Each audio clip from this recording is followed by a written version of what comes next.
My name is Gloria Ogunbadejo. I'm married and I have two daughters, two amazing daughters. By trade, I'm a psychotherapist, counselor, and I've been working in mental health for a couple of decades. I don't want to give away my age, but I've been at it for a while. Hello and welcome to Obehi Podcast. I'm your host, Obehi A14, and I strongly believe that everyone has a story to share. Now let's get started into this episode.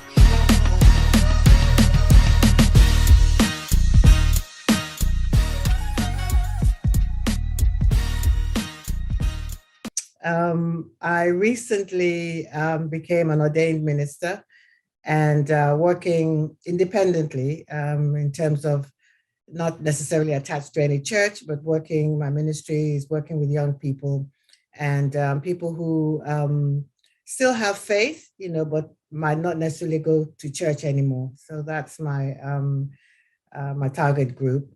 By day I work with an organization called Diabetes UK, and that's working with families and people who live with diabetes, which is a very serious condition. I also am an advocate for sickle cell anemia, and presently working with a group of people to write a book with the experiences of what they call warriors and caregivers and advocates. And when I have some time, personal time, I love to dance.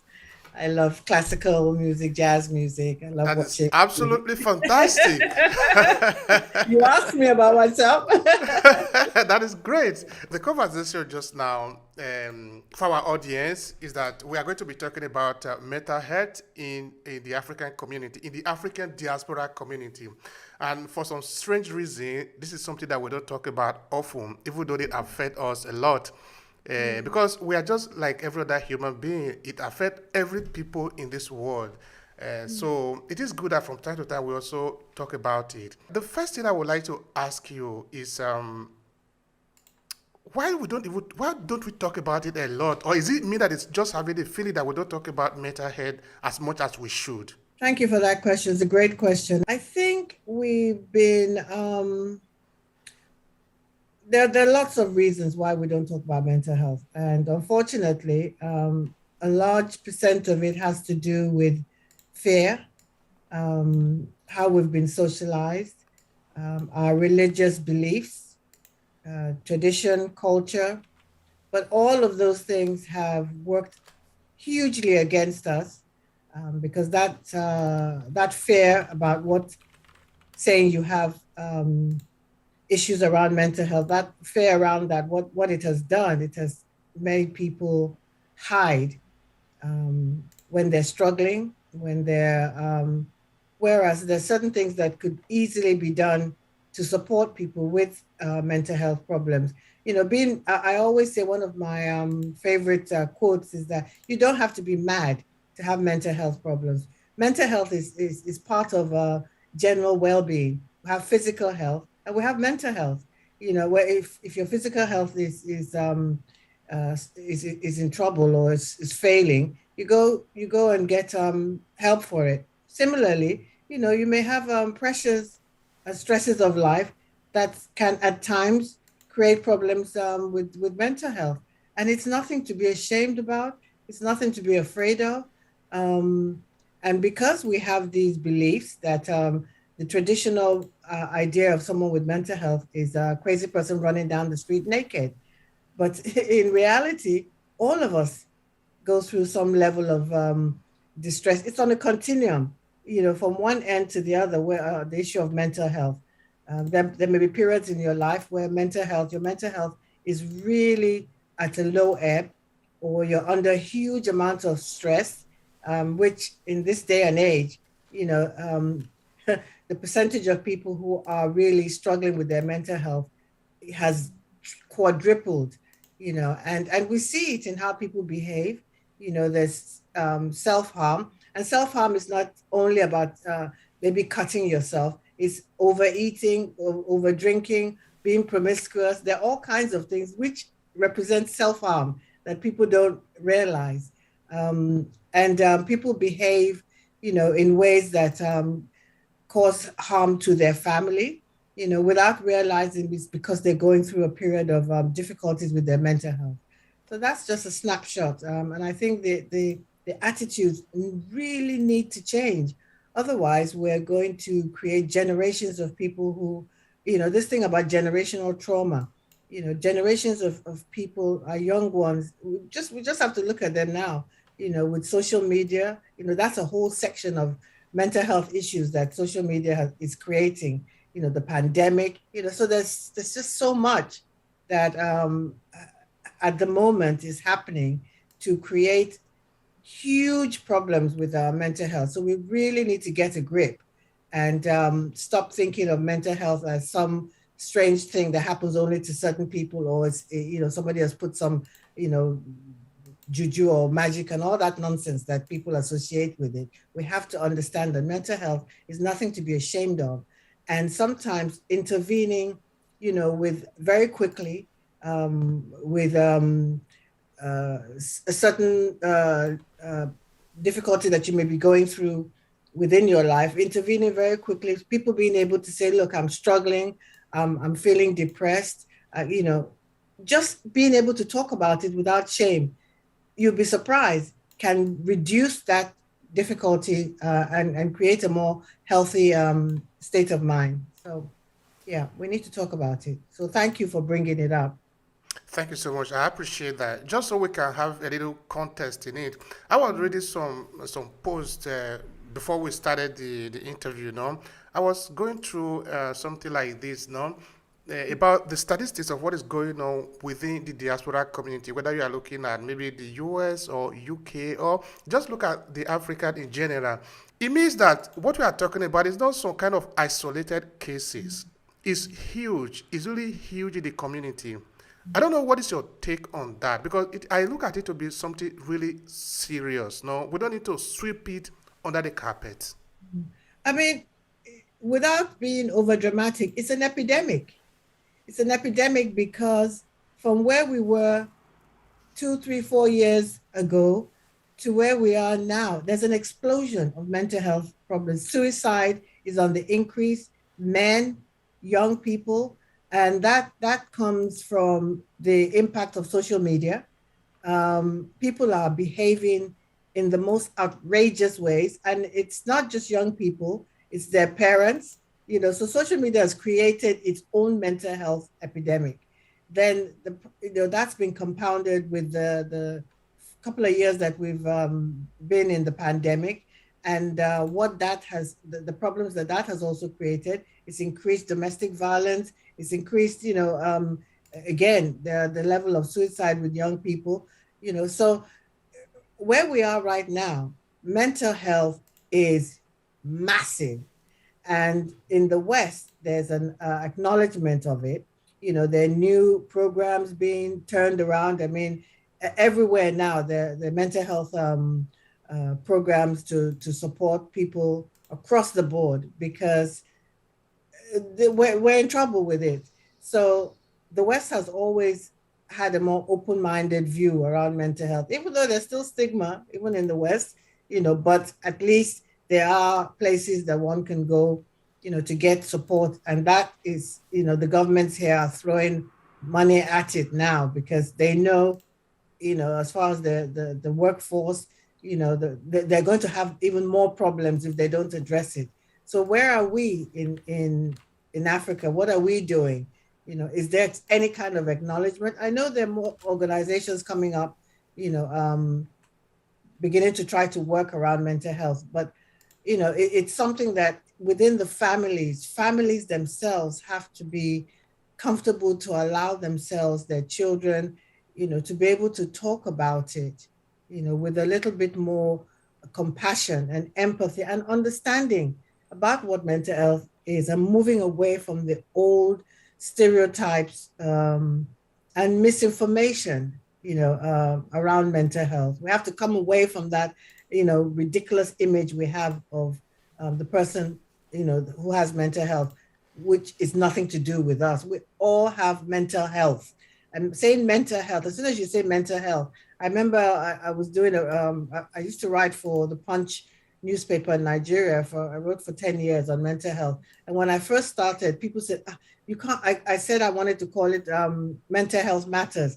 And they said, no, don't do that. People won't read it. You can't call it mental health, call it well-being or, I said, if you want me to do this, that's part of the problem. It's mental health. And we have to be able to say the word without, freezing up. It's not a bad word. Think of it just as, like I said earlier, you have physical health in the same way you have mental health, and either one can be out of sync at any point in your life.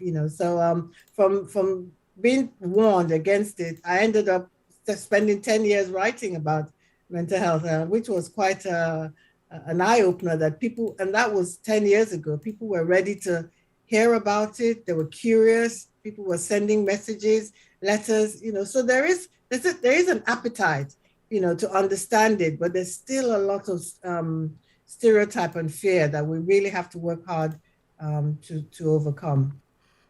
All right, stereotype and fear that we need to overcome. I like that. Now, as human being, we are living in this world. This is our world. This is us. This is where we live. No, I think we should be courageous enough sometimes to face the problem and call it by its name. Because if we don't call it the name that it really is, then we'll just be fighting shadow. And when you are fighting shadow, you're actually fighting yourself because you don't have the object that you are tackling. You can never find a solution to things like that. Now, we are both from Nigeria, no? You are okay. Having said that, what I'm actually trying to go from here is that we understand where we are coming from in terms of our culture, our value. Because you are older than me, I'm going to put a question to you like this. How do you know I'm older than you? Oh, come on, I can see that. I read your bio. I'm just kidding. Yeah. Okay. Is there something that prohibits us from really looking at this and calling it what it is, this issue of mental health? Is there something that is preventing us from really looking at it the way it is, culturally speaking? It's because of the stereotypes around how we've always thought of mental health. And very typically, anybody with mental health, like I said, is somebody who, to use, has the hair is dada, I don't know if you know what that is, just, locks that are running wild. Still some of those internalized colonial attitudes, because that's a whole different conversation. But anyway, it's the stereotype, like I said, thinking of when you say mental health, everybody thinks of someone who is mad. And for that, nobody wants to be associated with that. People don't see their behavior, their day-to-day behaviors as having anything to do with mental health. Like a woman who has had a baby and who's going through postpartum depression. That's very serious. For some women, they can harm their children, they can harm themselves. That's mental health problems. People don't see that. And typically, if a woman is we've heard of women back in Nigeria, there were a couple of high-profile women who killed their husbands. And one of the things that I asked was that, just out of curiosity, had this person had a baby recently? And they said, yeah, she just had a baby. And nobody thought of postpartum depression. And that's a very serious mental health problem, which can be dealt with very, very easily, by giving the person the attention they need. Sometimes they may need to be on medication, which is another thing.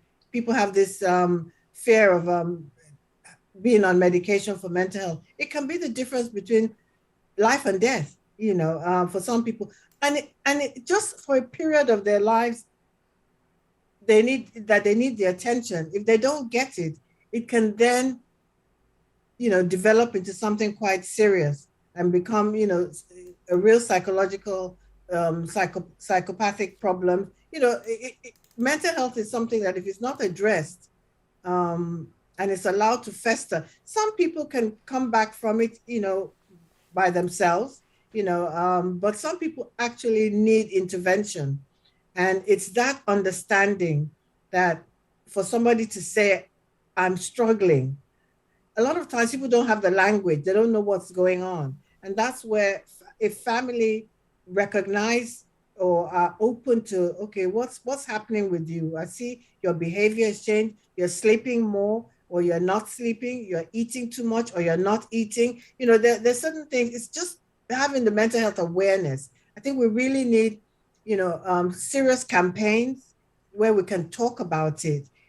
Even talking about mental health. I went to Nigeria a few times, and I was interviewed on the TV, because those are great attitudes for just trying to get people to get comfortable with hearing the word mental health and understanding what it actually means, and coming away from those awful stereotypes and stigma. The more we talk about it, this is a great opportunity, and I'm so thankful that you're doing this.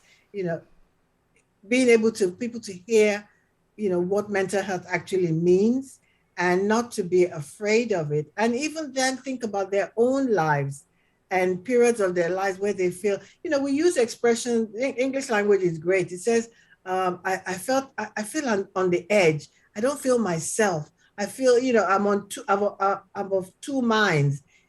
All those words suggest something, going on within a person's emotional or psychological, mental well-being, that is not, they're not at ease with themselves. These are all indications that maybe something is going on, that it needs for you to just take a minute, self-care. What do I need to do when I actually feel myself on the edge? And we all know those days where we feel, I don't feel right. I don't feel I can go into the world today.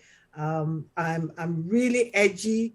And it's, again, on a continuum. There are those who feel just like that, and there are those who feel the extreme of that even goes into a period of saying, I don't really want to be in the world. And they're all little things that people actually say, that if you have an awareness of mental health, you can sort of say, okay, do you want to talk about it? Sometimes that's all it takes, because when something is in your head, sometimes in your subconscious, if you are given the space to talk about it, then it comes into your conscious mind, it reduces it. But if you don't talk about it, it stays there and wreaks havoc. And what then happens is that you begin to act it out in ways that you don't realize that there's a connection. So it's just been all these things. People, when I talk about it, people say, oh my God, that's what I've been feeling. I didn't realize that. So sometimes it's just that awareness, bringing that awareness into people's psyche, that really is helpful. Thank you very much for that. That is very important. Another thing I'm trying to, out of curiosity, I'm thinking about now is, why is it that we easily connect mental health to spiritual thing? Maybe somebody is having having a manifestation because of what is going through, psychologically speaking. They will easily say, okay, this one is because you have been bewitched, or things like that. Why do we easily make that kind of connection? Well, unfortunately, I mean, back in the day, um, that is part of our culture. That is part of a tradition. That I mean, I don't want to, cast any negative. Well, speak negatively of the culture per se, and where spiritual happenings, exist. I'm not going to necessarily say that doesn't exist within itself, but unfortunately, I think what has happened later on, especially the times that we're living in now, it has become a business for the church, certain churches, and please don't shoot the messenger. We all know it. Um, it's big business now.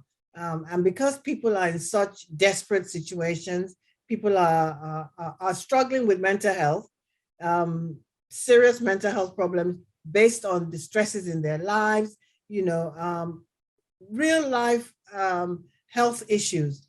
unfortunately, there are people who are taking advantage of that. And that is very disheartening because it's inhuman to do that. And because sometimes people are going through, emotional and psychological pressure. People are depressed. There's a lot of depression out there. And rather than people getting the help they need, they're drawn to these places who then take advantage of it, and then come up with all these things that you just said, that is a spiritual attack. It's somebody's mother's, father's, uncle that's having a go at you, all that stuff. Please stop it. Stop it.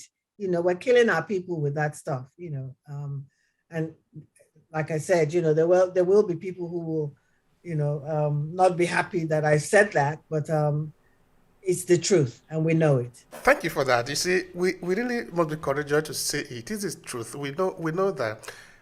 Okay, I'm not going to take the argument further than that. No, it Please. is what we will refer to as a G's, in the sense that when people are growing up to a certain age, we have a stigma for them. We call them witches and wizard and all that.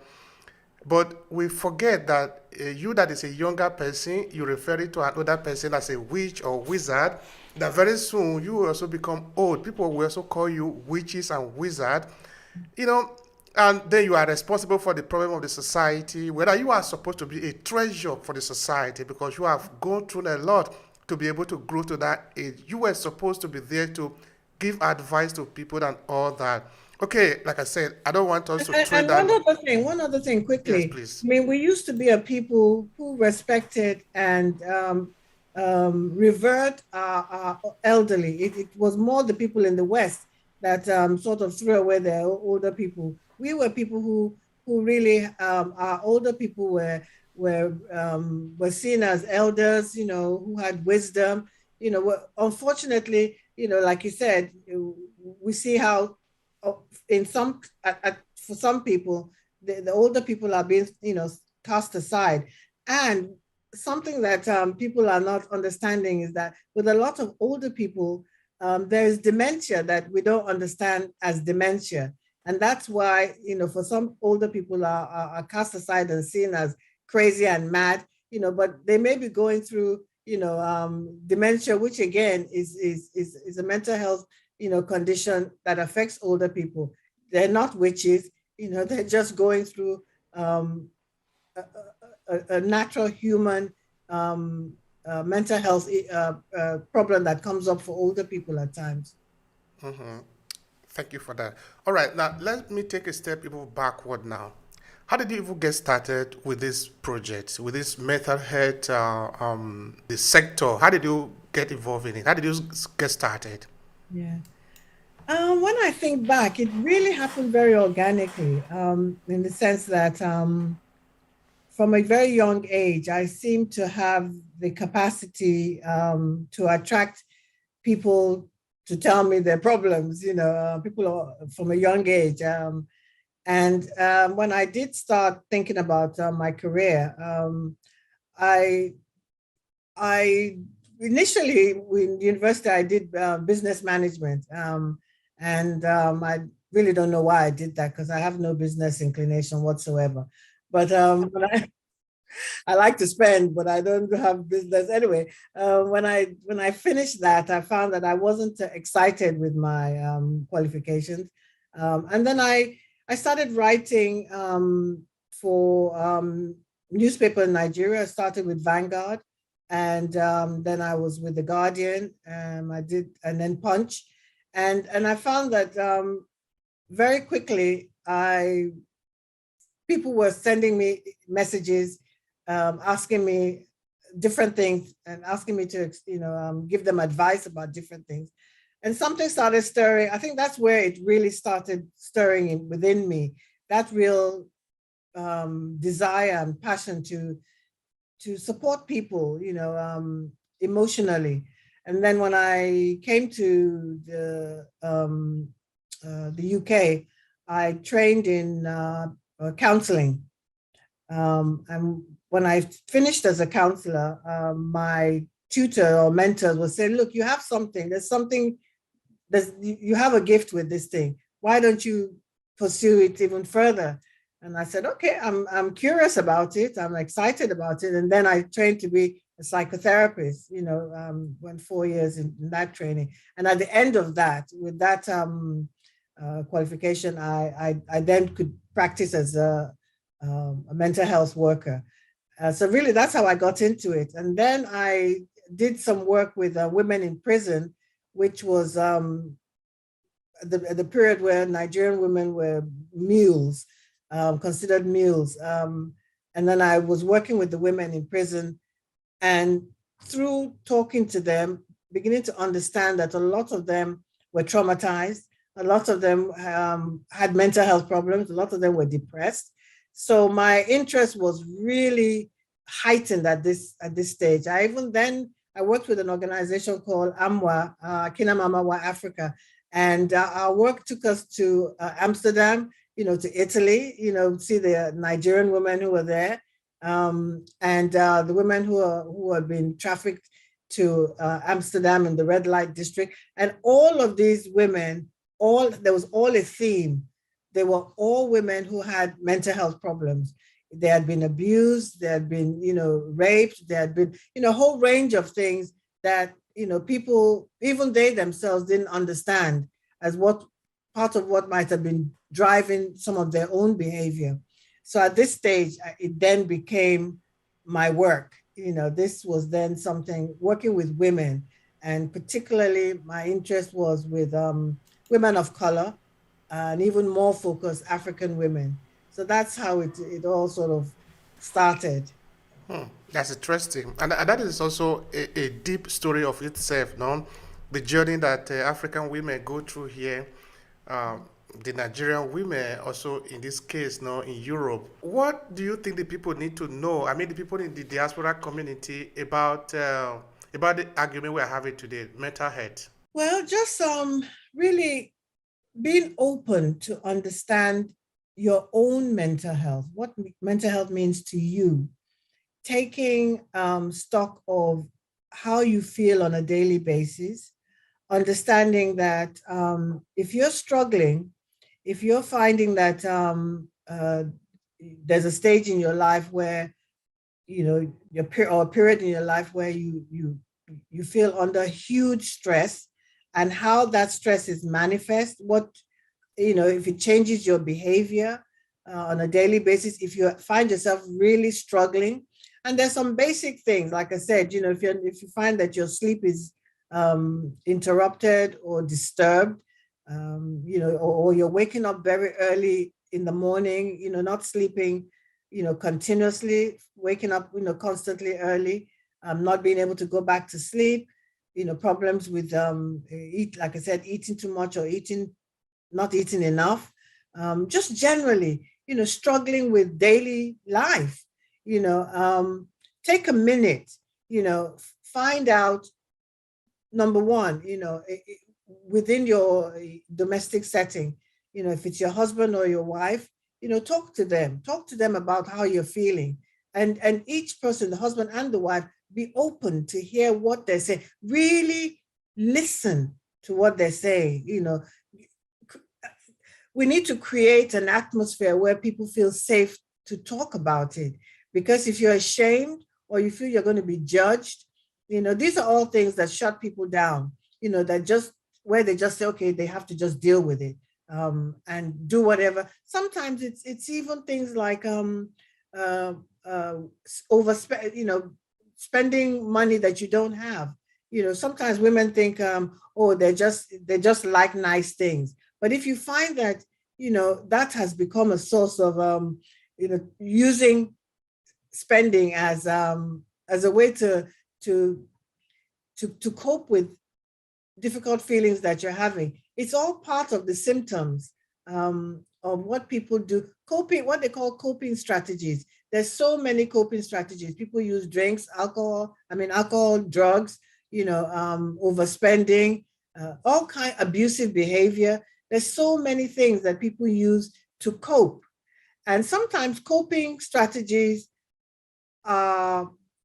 they're good, but for a period, because it helps deal with the struggles you're having. But when it becomes something that is counterproductive, or is something that is causing even more harm to you, like if you're spending money you don't have, or spending money that should be used for the well-being of the family, and you can't stop, that's a problem. And why are you doing that?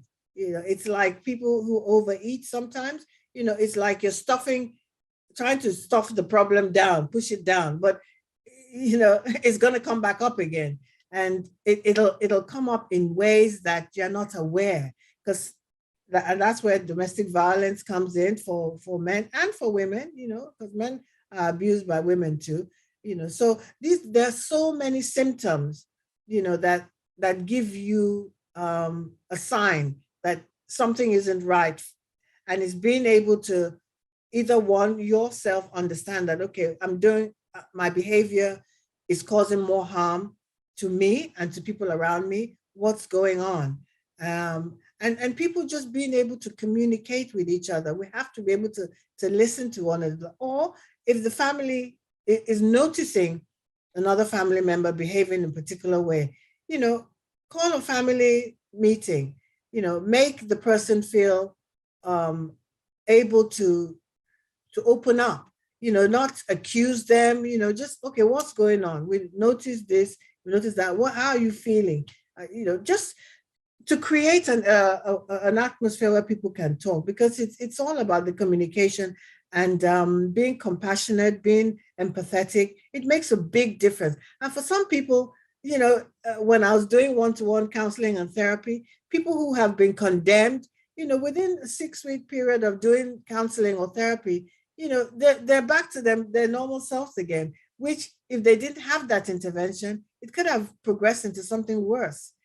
So we have to be able to talk about this thing. We have to be able to mention it without cringing, without being fearful, without being accusatory, without throwing all kinds of unhelpful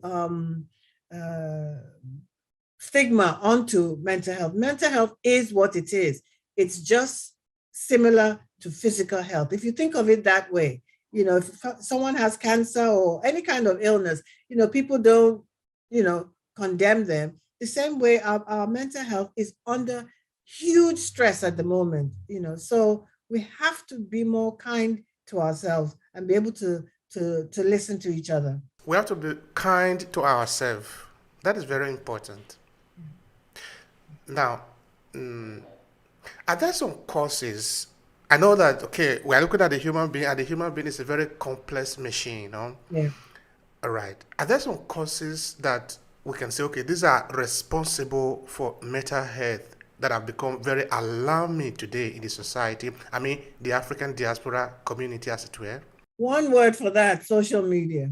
It's one of the most, I think, it's a gift and a curse, because the fact that, like what we're doing today, we can talk to people in the other end of the world just like that. That's a gift. We've never had anything like that. But social media has now become, something else. And it's creating monsters, and people need to be mindful of how they're interacting on social media. I mean, right here in the UK, it has now, they're now saying for young people, the impact on young people who are taking their lives from being on social media, which to me is just mind-boggling, but that tells you how the level of the impact, it's having on people. So social media is not going away. The internet is here to stay, but people have to respect the dangers that come with it, and they need to check themselves. They need to check their children. And the really scary part of it is that the children are seeing what their parents are doing on social media. So sometimes when I see, especially Africans, I watch some of the interaction and postings of Nigerians in the diaspora, and I think, are you for real? you're talking about yourself and your family and other people. They're using social media, and that has now become a mirror of who we are, and where we are within our own mental health. Because people, I look at some of the things that I say, and I say, this person must have a mental health problem.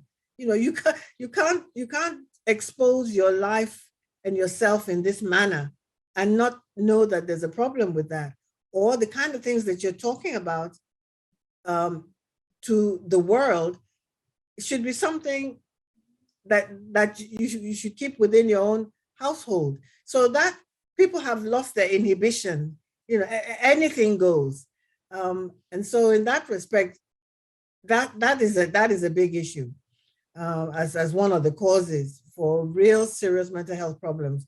People trying to live lives that they can't live and pretend that they're living lives that they don't live. All of that, so that's a whole, and the generations of people and that are coming through from social media. That's going to be a whole different problem.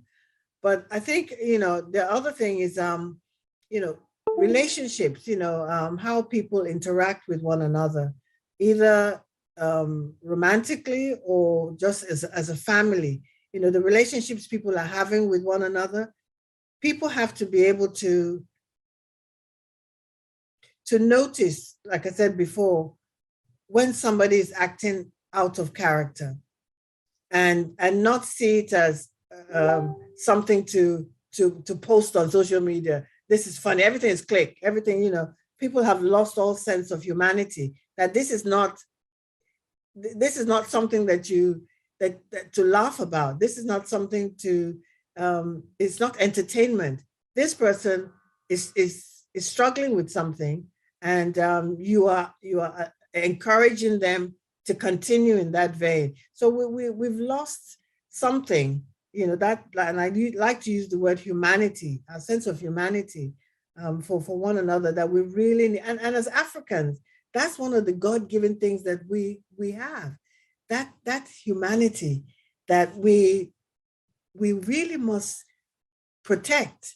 That is something that is we've been blessed with as a people, and we seem to be losing that, and there are consequences for it, and our mental health is affected.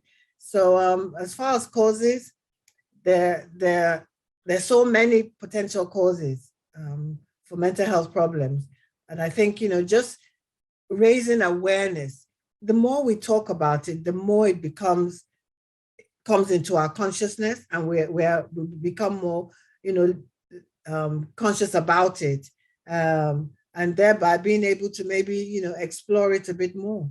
All right, explore it a bit more. In fact, that is what we are also doing here today. We are trying to explore this problem that we have in the community, which affect everyone. If you are a human being, you must understand that you are liable to suffer some of these consequences. Imagine, for example, the period that is ending now. Let's hope that it's ending, which is about the COVID-19 pandemic, where a lot of people were locked down.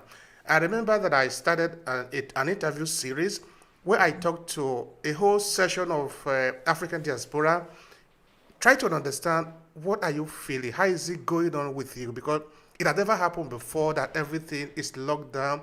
You are at home. It's not a question of at home that's actually the problem. For the fact that you are living in a small space, and this space is where you are going to do everything. If you were one person, it is one thing. But now you are living there with your family. That is, it reveals the real human being at the end of the day. This period that we passed through, I think a lot of psychology are going to have to examine it for very many years. No, in that we say we are tired of working, but now the system have constrained you to stay at home in one place, no working. But many people also are complaining, and that is where the problem is. How do we manage this space, this time that we are living together? Do we have anything that we can learn from it? Are we really learning anything from this experience that we have just passed through? Or is it really the cause of this spiral of in the case of mental health. Of course, we are talking of the African diaspora now in a general sense. But I have a lot of friends here in Italy. I've done a lot of interview here in Italy among Italians. This is something that is growing very high also outside the African diaspora. And I'm sure if you go to a UK and look at a particular demography, say maybe only the English people, I am sure that it is also growing high. So what I'm saying is it possible that this period that we spend at home because of the pandemic has increased the mental health issue? Help me with that. Oh, absolutely. Absolutely. I mean, I mentioned that earlier that domestic violence has shot up. I mean, they during this period, they've had more calls on domestic violence problems than ever before. But, that for some people, it has been a blessing, for some, especially, a lot of the men have said that they've had a chance to get to know their children. They've had a chance to get to know their spouse. And that's been great, and it's made them feel, oh, whenever the pandemic is done, they want to structure their lives differently. They're being able to, being forced to be at home and see what they've been missing in terms of the interaction with the family. For some people has been, incredible, has been, and they've decided, they want to change how they live. But unfortunately, the most percentage of people have developed very serious mental health problems. And, because for some people, going out has been an escape route, going out every day to work, and then finding that you can't do that anymore. They've really struggled with it, So it's a mixture. It's a mixture. It's some people, some couples have found it difficult to work together at home. Being in the same the space to do work, both of them doing work in the house, being on top of each other has been difficult. But then when I think about it again, this is the Western living, because back in our hometown, in our home countries, people lived together. Big communities lived harmoniously together. So this is part of the maybe the negative side of Western living. That people are not used to being in the same space with one another. But we have to learn how to do that. And, but the sad part about it is it has created huge mental health problems. And the most significant has been the domestic violence. And also with even with children being abused on many levels, from having both parents at home and stressed. The parents are stressed and they take it out on the children. So it's a real problem. It's a real problem. Mm-hmm. All right. Now we see this problem. The logical question now will be, what are the solutions? Are there some remedies to resolve this problem? Because I remember in one of your responses a few moments ago, you talked about the fact where you were making reference to the case that happened in Nigeria, the woman that gave birth. After that, she had issue because people didn't understand it, then it led to a major problem. Then you said if it had been noticed on time, it could have been resolved, which means that there are solutions sometime, no? Please share with us, what are the remedies to some of these problems? Well, I think it's, again, a certain level of awareness. One, self-awareness. The person themselves have to have a level of awareness, self-awareness themselves, understanding that what's going on with them at the moment, there's something not right. You might be able to have that self-awareness yourself, so you can say, okay, I'm feeling really sad at the moment. And sadness is part of, human emotions that, like anger and all of that, which are normal and healthy. But if it continues unabated and interferes with your daily living, or you find that you can't do, you're finding it difficult to get up in the morning,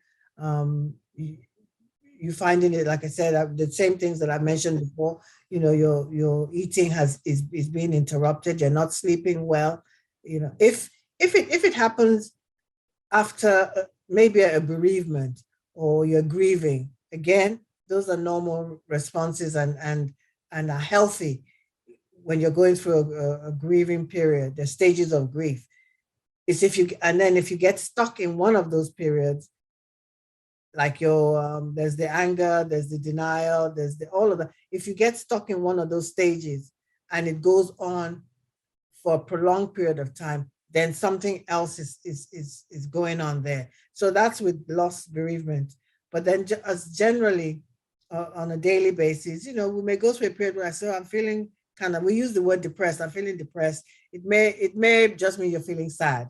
And after a day or two, you have a good laugh with a friend, you find some form of relaxation, then you bounce back.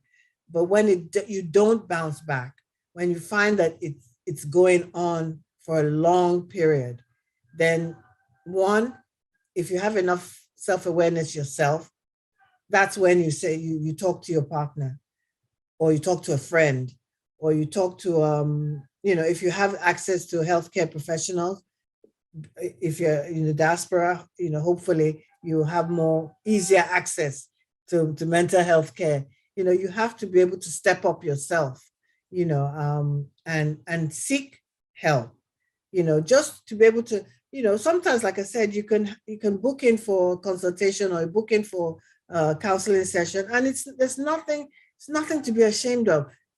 Just talking about it, you'll be amazed how 1 or 2 sessions of talking about it just immediately brings the whole thing down. You've got it out of your system, or you identify something that you hadn't thought about before. And that has come from talking to a professional.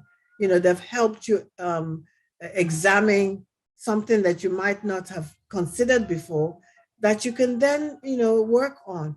Self-care is also important. Like I said, I have a very heavy schedule from Monday to Friday. I only have 1 day off, and that day off is filled with all kinds of other things that I pack into it.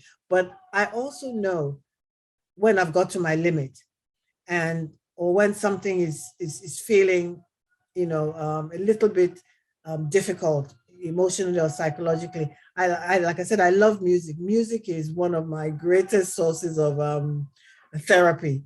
I turn on music and it soothes me. I have a very active relationship with my daughters. They are my tonic. I tell them all the time. Sometimes I'll call them. I'll say, Mama is struggling. They say, what's going on? I say, I'm feeling stressed. Can you come over this weekend? In fact, it's Mother's Day on this Sunday. I'm so excited. They're coming over. So I know the things that my go-to things. I have 1 or 2 girlfriends that I call and I say, girl, I'm having a rough time. And she said, okay, let's go for a meal. We go and we laugh like babies. And then I get back. So I know myself, and I know I'm working around a lot of trauma, a lot of depression. My work is around emotional difficulties. So I take a lot of that in unconsciously by virtue of the work that I do. So sometimes my own issues or what's going on with me may meet up with a lot of the stuff. I may be triggered by some of the work I'm doing. But because I understand myself, I know the triggers. I know those moments where I'm saying, okay, I need to take a day off. I need to just shut it all down. And sometimes it means I have to say no to certain things that ordinarily I wouldn't want to say no to, but that's self-care, because I won't be able to do the work I'm doing. And I have a family, I have a life, I want to live long. So the things that we have to do to keep ourselves well, and you have to learn what you need. I love burning oils, all these, my senses, those type of things, keep me they keep my stress level low. So I know the things that I do that help me deal with my stress. Because we're living in a stress-filled world at the moment. You have to know what you need to do for you first and foremost, and then your family. Talk to your family. Your family need to also understand for each other, and that sometimes, people are afraid to talk. That's another thing I found. Couples are afraid to talk to each other, about how they're feeling. And we have to be able to do that. Otherwise, we will have problems. We'll have problems. And the children, also, children don't know how to talk about how they're feeling. They're afraid to. We have to pay more attention as a family unit to what's going on, to members of the family, not the physical, the mental health, because that's ignored. People don't even deal with that. It's the physical thing. If you have a problem physically, or you have stomach ache, or this or that, but there are other parts that are being neglected, and it's to our peril, because the world we're living in now is traumatized. We're living in a traumatized world. There's a new war that has started in Europe. We don't know how that's going to impact where that we're going with that. So there are wars everywhere. So the world is traumatized, put it like that. And we're all part of the world. All right. The world is traumatized. All right. So sorry about that one, but that is the reality of the day. All right. Now, for the African community, because we still to be paying attention to that, and we really should do, because that is our demography. Is there a way that we can deal with this issue differently? Well, I mean, there's so many creative ways, that the more traditional ways, some of the ways that I've talked about before. But I think one of the opportunities that I feel really sorry that is missed is with the media. A lot of African people in the diaspora watch African movies, Nollywood and all those things. And acting has always been a source of a place where you can teach the people how to behave. Like we still till today, a lot of the Nollywood films and drama, because Africans in diaspora watch a lot of those films. And unfortunately, mental health is still depicted in the same awful way. Health generally, illnesses, if you have an illness, it's because you've been cursed.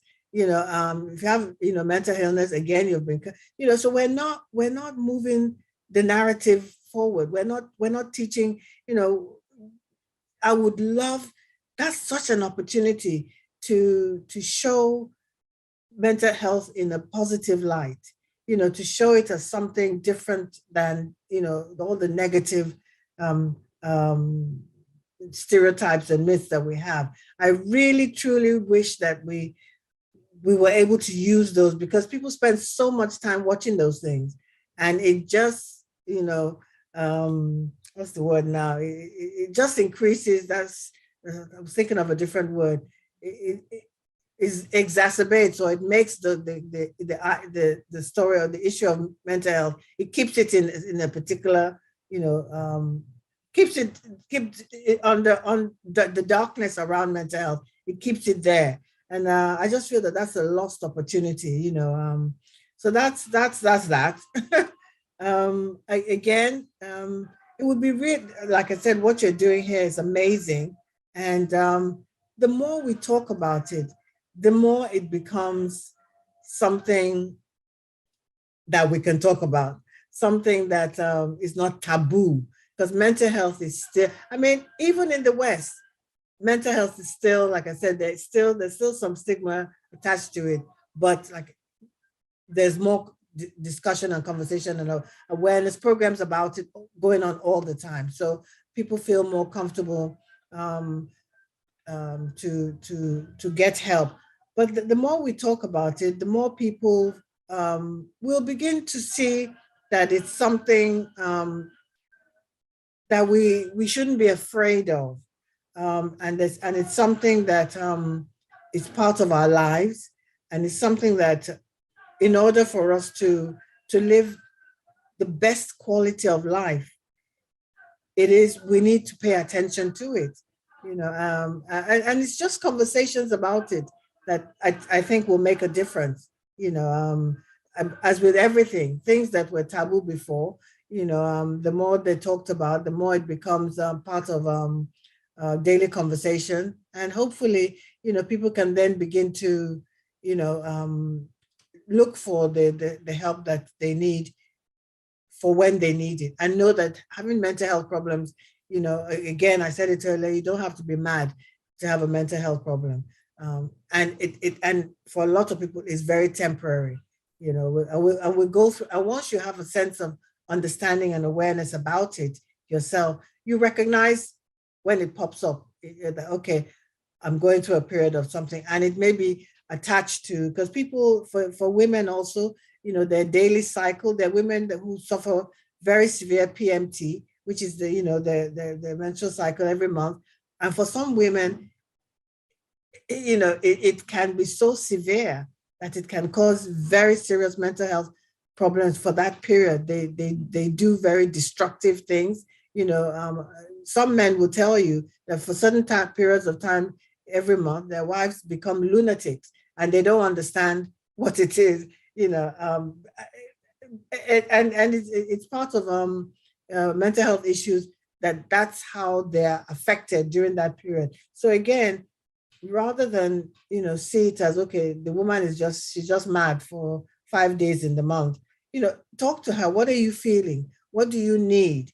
Because again, it might be something that over a period of years, if it's not addressed, can then develop into something else. It's all about early intervention, recognizing, because maybe for those 5 days in the month, she needs different type of relationship with the family. She needs to be, tended to in a different way that then allows her to overcome those feelings that she's having, which hopefully will then not develop into something more difficult. Because from that, then it can be when she does have some other stress in her life, in addition to what she goes through on a monthly basis, then, because mental health is funny and complex, sometimes one thing can latch on to something else. And if they're not dealt with, can then become something big, so that it's just having that word awareness keeps coming up. One, self-awareness, and general awareness in the community. Thank you so much, Dr. Gloria. I really appreciate the time. All right, now we have come to everything I want to ask you. I've asked you, except maybe you have something else you want to share, because I think the conversation is very, very important, no? Exploring mental health in the African diaspora community. And we have seen also the statistics, the data is something very important that we need to talk about. And of course, something like this, at least we need to do it from time to time. Let's talk about it, because by talking about it, then we come to understand how we are feeling. Because if I don't tell you what I'm feeling, you cannot know. It's not possible, no? Also, in terms of that you can, there's all the different levels of support and help you can get. And even if you're not struggling necessarily with the mental health at the moment, book in some sessions, 1 or 2 sessions with a counselor, even a coach, just to see where you are with yourself. We spend money on a lot of unimportant things every day. Spend a little money on yourself, your mental health, your well-being. If you don't want to go to a counselor or therapist, because you think, oh, that means that something is, wrong with me. Book in a couple of sessions with a coach. I'm a coach. There are coaches everywhere. Coach helps you to just, look at things that are going on in your life at the moment, something you may want to change, something that will enhance your well-being. Sometimes we have to invest in ourselves, and from doing that, because part of what a coach does is help you to get the full potential, maximize your full potential. And you don't know what you don't know. So working with a professional can help you explore those things. And you can find some information that can give you a window into what may be potentially going on with you that can develop into something more serious. So invest in yourself, in your mental health, and don't wait until maybe you're feeling really bad before you do it. Sometimes, put a little, money aside, go and get 2 or 3 sessions just to see where you are, that maybe give you some insight into your own psychological well-being and state of mind. So that's what I would love to say to people, that don't, step out of your comfort zone. Take the decision that, okay, I'm just going to, get a couple of sessions, maybe even once a month I'll get a session or 2 just to see, to keep me that level, that self-awareness, raise your own level of self-awareness and keep yourself healthy, keep your mental health healthy. Don't wait until you're unwell or you feel or you're struggling. That's a little bit of advice I'd like to. So how can people connect with you? I'm really, me and technology or all that stuff. I don't know what the URL and all that, but I have a website, www.turntogloria.com.